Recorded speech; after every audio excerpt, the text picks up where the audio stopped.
wasn't planning to stop in that town. The storm had rolled in fast, dark skies, torrential rain, lightning flashing like the end of the world. I was halfway through a long drive and my phone signal had dropped hours ago, when I finally spotted a flickering neon sign through the downpour. The Rosewood Inn. I pulled over without thinking. The place looked like it had been built in the 1960s and never updated. One story, long hallways. The front desk clerk was an older woman with blank eyes and a voice like rust. She handed me a key, not a key card, and said, "Room 313. I hesitated. "There's no one else checked in tonight," she added without looking up. The room was at the far end of the building. The hallways were lined with faded wallpaper and the lights buzzed overhead. The number on my door was crooked. Inside it was cold, stale, like no one had stayed there in years, but I was too tired to care. I tossed my bag onto the bed, locked the door, and went to wash up. That's when I saw it.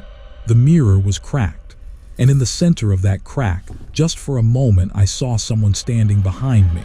But when I turned around, the room was empty. I should have left then. I know that now, because room 313 doesn't let people leave.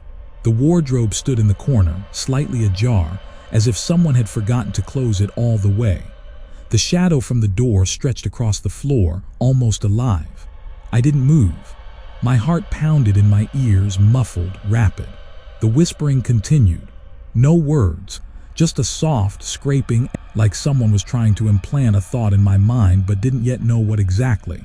I stood up, walked to the wardrobe. My hand trembled as I pulled the door. Empty, empty.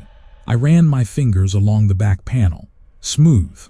No gaps, no ventilation. The top shelf, old, dusty. Only one object, a slightly rusty razor blade. It lay there like a foreign tooth in a bed. I put it back and closed the wardrobe. Right after, there was a knock behind the door. One, then silence. I opened it, nothing. The hallway was dark. The light flickered dimly. The air felt stale, heavy. Above room 306. I remembered the building plan, the 4th floor. That window where the light burned at night. The floor no one ever went to. I needed to leave, but the door wouldn't open. I twisted the handle, pushed with my shoulder. Locked. I checked the lock. No latch, it just wouldn't budge. My phone, still no signal. Emergency calls wouldn't go through. I sat on the bed, tried to think clearly. Old hotel. Maybe a malfunction. Maybe I was just tired imagining things.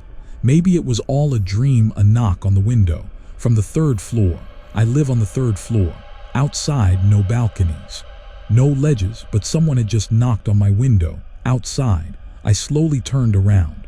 Behind the glass stood a face, distorted as if reflected in water.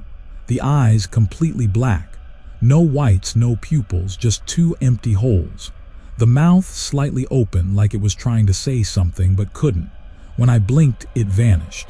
Outside was night and rain again, but now on the glass, written from the inside, "Help." In the morning, I woke up, not in bed. I was lying on the floor by the door, like I had tried to escape during the night and failed. The room was cold, my breath fogged in the air. The clock showed 6:06 a.m. I clearly remembered going to bed at 2, so that meant about 4 hours of sleep, if this was even sleep. On the glass, the word "help" was still written, but the letters were smeared as if someone had dragged their finger over the fogged-up glass. I checked the front door. It opened now. No signs, no explanations. I decided to go down to the lobby, but on the way down, I noticed one of the rooms on the 4th floor, room 407, was slightly ajar. I stopped. The light inside was off, but there was a strange smell, dust, dampness, and something else. The scent of old metal, blood. I pushed the door open. The room was almost empty, a bed without a mattress, a broken mirror, but on the table an old video camera, portable with a tape inside. I took it and went back to my room, connected it to my laptop. The camera had only one file, date 1996, time 2:14 a.m. The image shook. A young guy, scared and pale, was filming. He whispered, "If someone finds this, I was here. In 407, I hear her footsteps. She doesn't leave. I thought it was just stories, but she's real. Don't trust the mirrors. She hides there, she's inside them. I tried to leave, but the hotel won't let you. No one gets out. Suddenly, the camera shakes. He drops it to the floor. On the screen is his face, and behind him in the mirror, a woman's figure standing right behind him, though there was no one in the room. He turns around, no one. The camera shuts off. End of recording. I turned off the video. At that moment, something moved in my mirror. I froze. My heart was pounding so loud, it felt like it was inside the mirror too. I stepped closer. In the reflection, everything looked normal. The bed, the desk, the lamp. But the corner by the wardrobe was just a little darker than in reality. Like something else stood there in the reflection, something I couldn't see in the room. I took a step back. The shadow in the reflection didn't move. I grabbed a towel and covered the mirror. Pretended I had everything under control, but inside something screamed, "Run." I rushed to the reception desk, but it was empty. No bell, no sign, not even a computer, just dust and an old logbook. I opened it.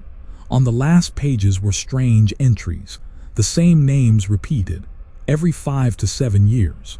The name of my predecessor, the one who filmed himself on the camera, was there. Date 1996. My name was next, already written, with today's date. I stepped back sharply, my heart pounding in my throat. Who wrote that? Who knew I was coming here? Behind me, the floorboards creaked. I turned around. No one. But when I looked out the window, everything was different. Outside, there was no city, only black fog, no roads, no cars. Just silent darkness, as if the hotel was the only place left in the world. I went back into the room. I just wanted to pack and run. But the mirror was already empty. No reflection, no me, no room. Just a long corridor leading somewhere into the darkness. From the inside, I froze in front of the mirror, staring into that unreal corridor stretching into darkness. The light in the room started flickering. The air grew thick, like I was breathing smoke. The mirror trembled. A figure appeared inside. Tall, thin skin like parchment, eyes black and pupilless. She didn't walk, she glided across the floor. Behind her trailed others, pale, shapeless shadows, and all of them stared straight at me through the mirror.